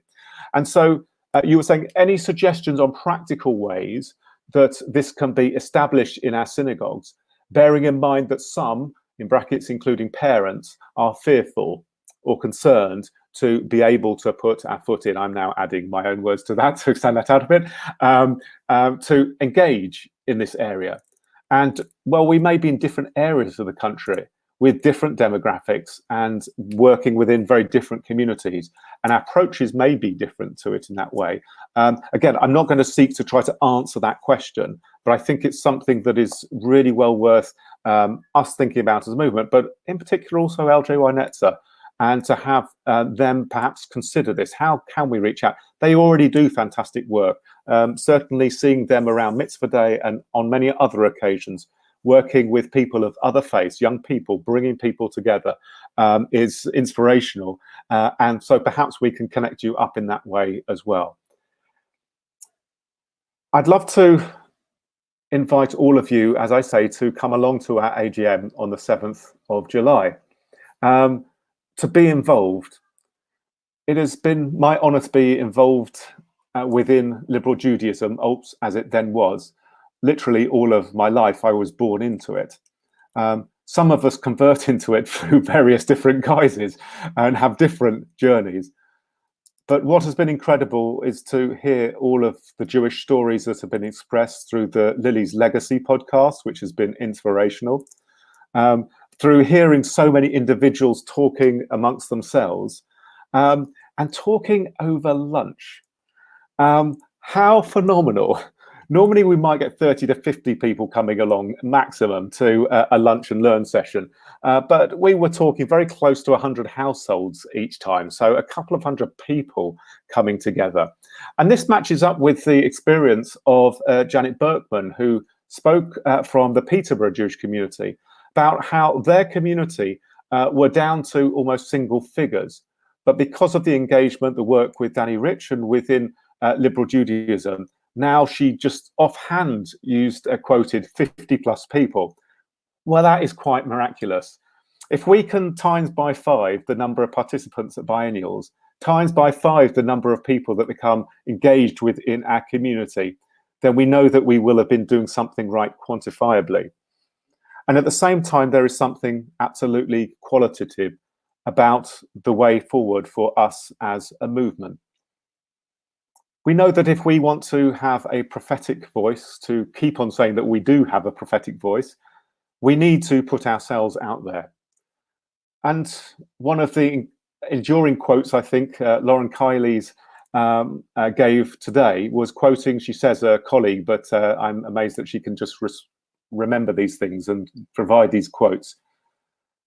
A leader should be 1 step ahead of their followers, but if they're 2 steps or further ahead, they might not be a leader, but just a person on a walk. And I think that's something that we absolutely need to engage with. It's not easy being leaders, and it's not being easy being liberal Jewish leaders, putting our heads forward and sometimes leading people who don't necessarily want to move forward. I loved also the notion of the imperfect leader. It was one of the standout moments of the biennial for me, hearing Matthew Gould, a top civil servant at the heart of our contemporary disaster, in conversation with Danny Finkelstein, undeniably smart guys, and also utterly decent.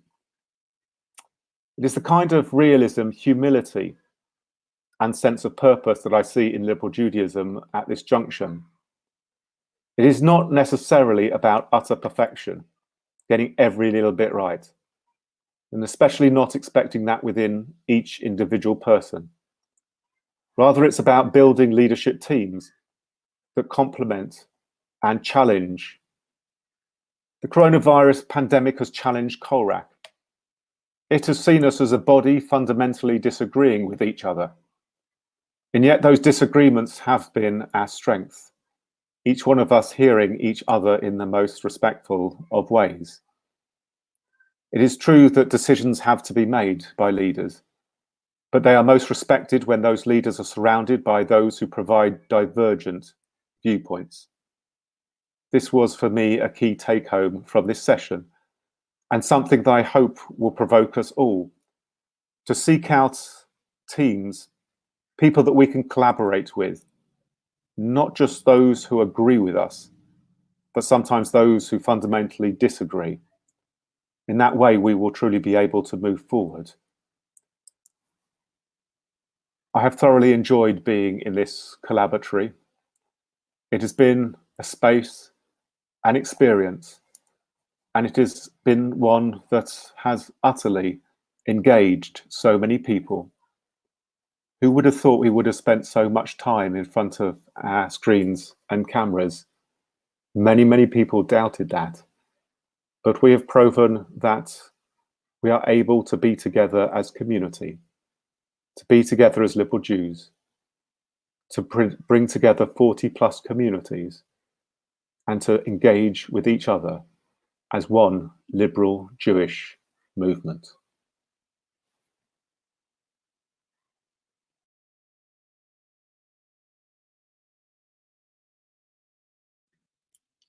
Thank you so much, Aaron. What a fantastic way to bring together everything from this conference. I'm not quite sure how you do it, but every biennial you manage to not only do the most incredible sum up of what has happened, but also still leave us with big questions and things to take away, and perhaps most importantly, a challenge for us to go forward and do more, and you have really left us with that. We are coming... The most difficult thing to know, I was just going to say, the most difficult thing to do as rabbi is not to go religious. But I had to leave that to my dad and Gershon. So if anybody thought, why wasn't Aaron talking about that, I'm leaving that to them.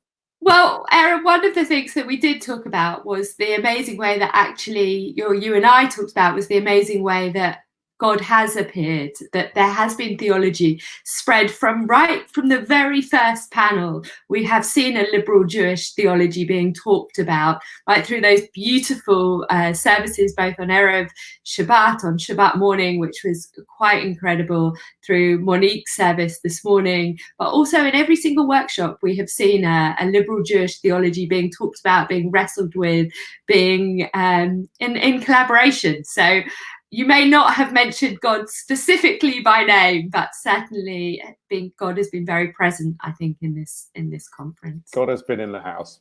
God has been in the house, indeed.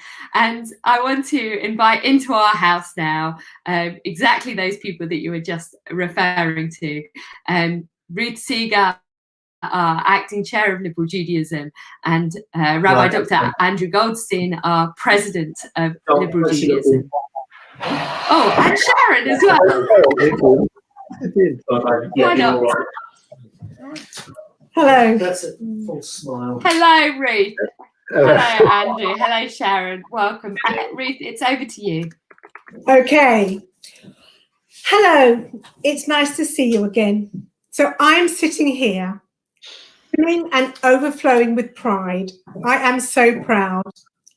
I am Jewish Mum proud of our movement and proud of everyone who has made this first online biennial the success that it is. To have transferred a biennial from its normal hotel format to an online version would have been a tremendous achievement, even if it had just been okay.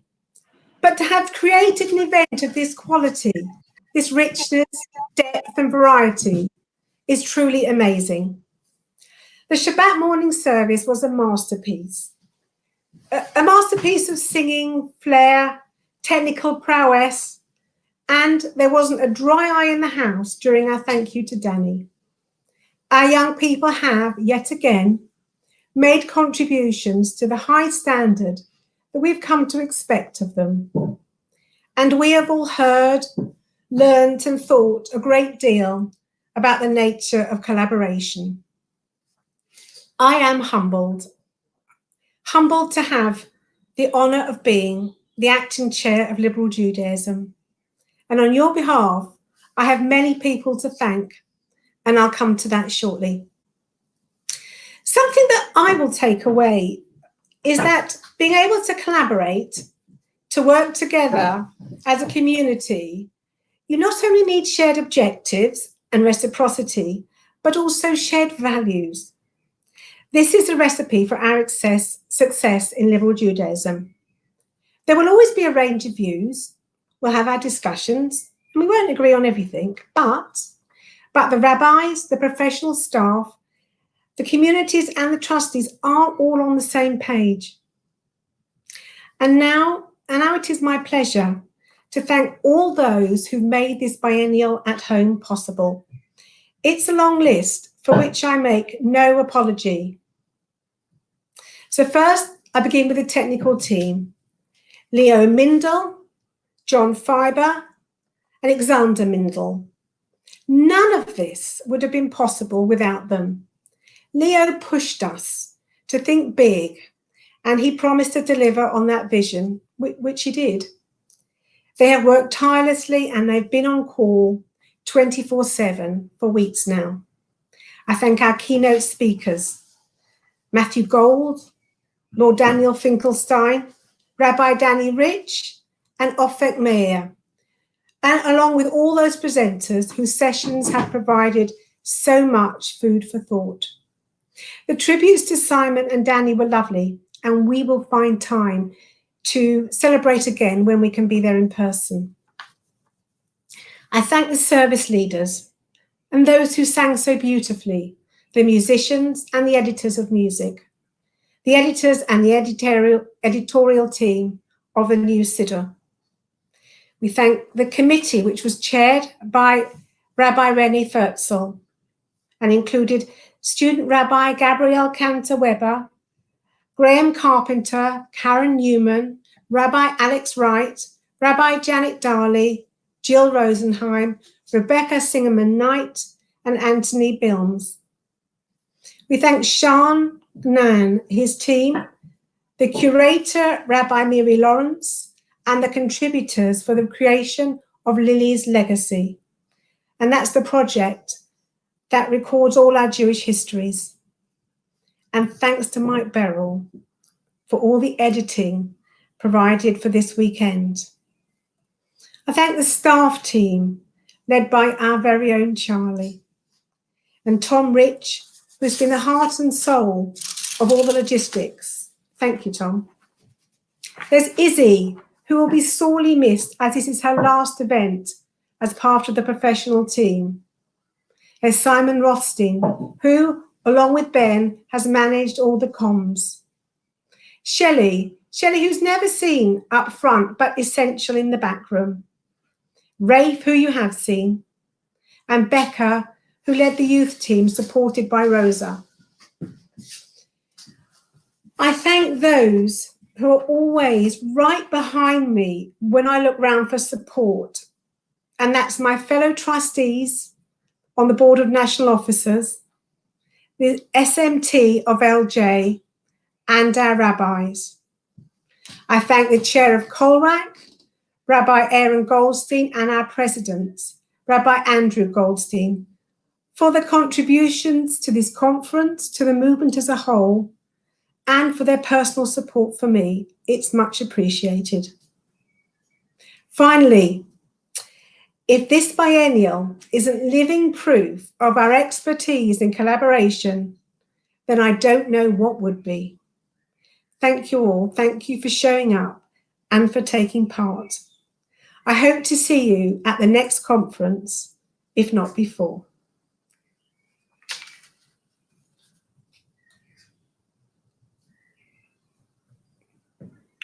Thank you very much, Ruth. What fantastic. Thanks of everybody. It's always such a hard job to do at the end of conference. And thank you to you for everything that you've done. And thank you from me for all of the committee and the staff team. Very much appreciated. And to echo my thanks for Leo and his team, who have just been out of this world. No conference would be complete without a closing from our president and our senior rabbi of our movement, Rabbi Andrew Goldstein. Andrew, it's over to you. Thank you. The word pride has come up a number of times, and I sit here with immense pride in the movement. It's been noted that my wife Sharon's sitting next to me, and we have great pride, first of all, in seeing Aaron give such a great presentation, knowing that our daughter Ruth was involved in the singing, that our grandchildren have come up and are so involved with their friends in LJY. It's a great sense of satisfaction. Has been mentioned a number of times that the generations have gone on through the families, but also to notice many names on the screen of people who are new to liberal Judaism, who haven't had that experience of going through our youth movement, but are adding strength to our movement now. I have to say that to see Ruth Seeger there leading as our chair has also added something, and to know that even at a time of change, we'll be able to carry on our traditions and know that we have a great future. Well, in terms of my final thoughts, today is Rosh Chodesh Sivan. Sivan is the month of giving of the Torah at Mount Sinai that we'll celebrate at Shavuot on Thursday night and Friday. Rosh Chodesh Sivan found our ancestors in the wilderness, not knowing what the future would hold. And yet the event at Mount Sinai confirmed our identity as a Jewish people, gave us an identity as a people. This conference has been held in a sort of wilderness at a time outside of normal time. And though I can't guarantee this conference has brought us a new revelation of God, although, as I think Ruth said, in the services and in the presentations, we have known very much that we are a religious movement and that God is there in many of our discussions. But this conference has certainly confirmed our identity as liberal Jews. And it's been a revelation that, well, the numbers change. Is it over 1,000? But it's certainly around 1,000 people have gathered. As the Bible said, men, women, and children, and the strangers in our camp. We've gathered as a movement and as a unique family. At Sinai, our people became Am Segulara, special people. And this conference has united us as a Mishpacha Segula, as a special family, a family of liberal and progressive Jews. Today is Rosh Chodesh Sivan, and for me, one of the most perfect prayers that we have in our present prayer book, Siddur Lev Chadash, is the one composed by Rav in the 3rd century, the prayer to be said on Rosh Chodesh or on the Shabbat before. This prayer: Eternal One, our God and God of our ancestors, may this month of Sivan and the months ahead, and may this weekend that we've spent together be a time of renewal. grant to our movement and to each of us a long life of peace and blessing, a life of prosperity and health, a life guided by conscience, unmarred by self-reproach or shame, a life exalted by love of Torah and the reverence of the divine, a life in which the longings of our heart may be fulfilled for good. And the final words of this ancient prayer are so especially appropriate at this very moment and this time at which we live. Rav said, "May it be the will of the Holy One ever to be praised, that this month bring for us, for our movement, and for the whole house of Israel, life and peace, happiness and joy, deliverance and consolation." And let us say, Amen.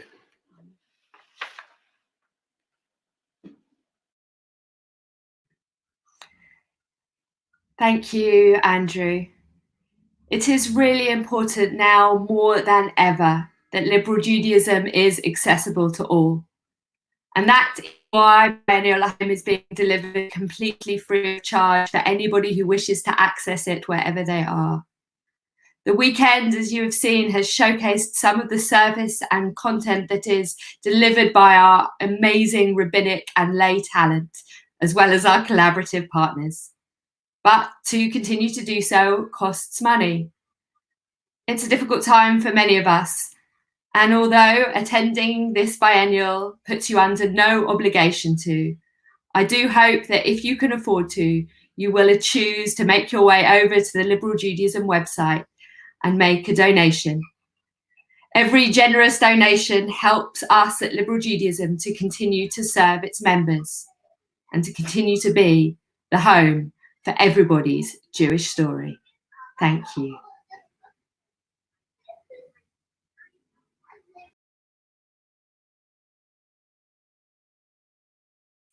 It's clear that in addition to the challenges that our leadership and staff have had to deal with and have met so beautifully, none of which anyone could have foreseen a few months ago, we've also seen some positive things arise out of it.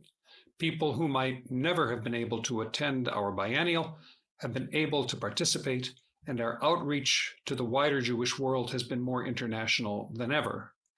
A shout out now to members of my community in Texas who joined us from 6 time zones away.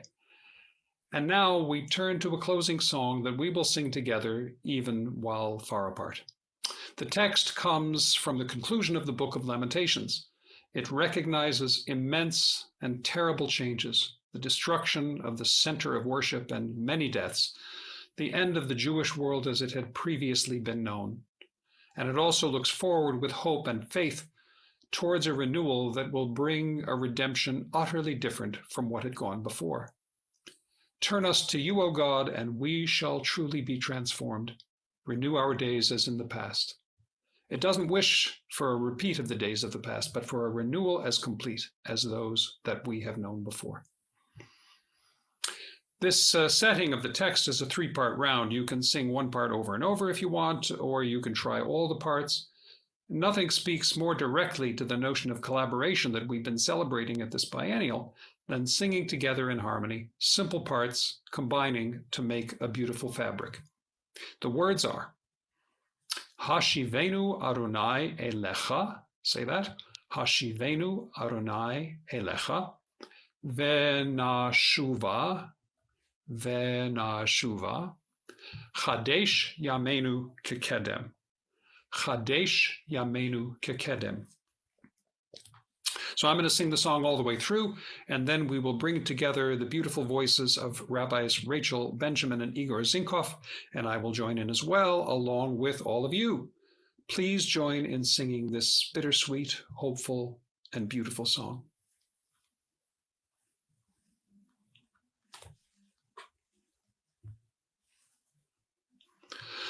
Hashivenu,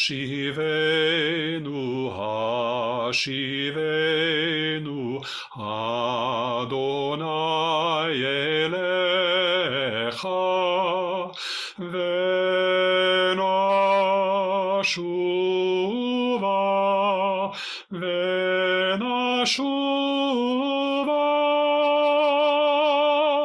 Kadesh, Kadesh, Yameinu kekedem.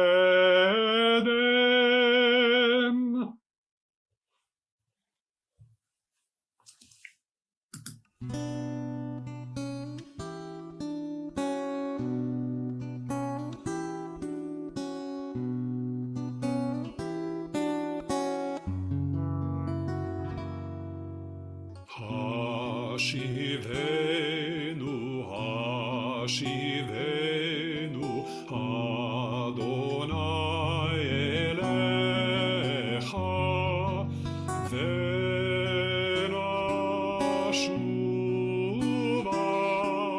Venashuva,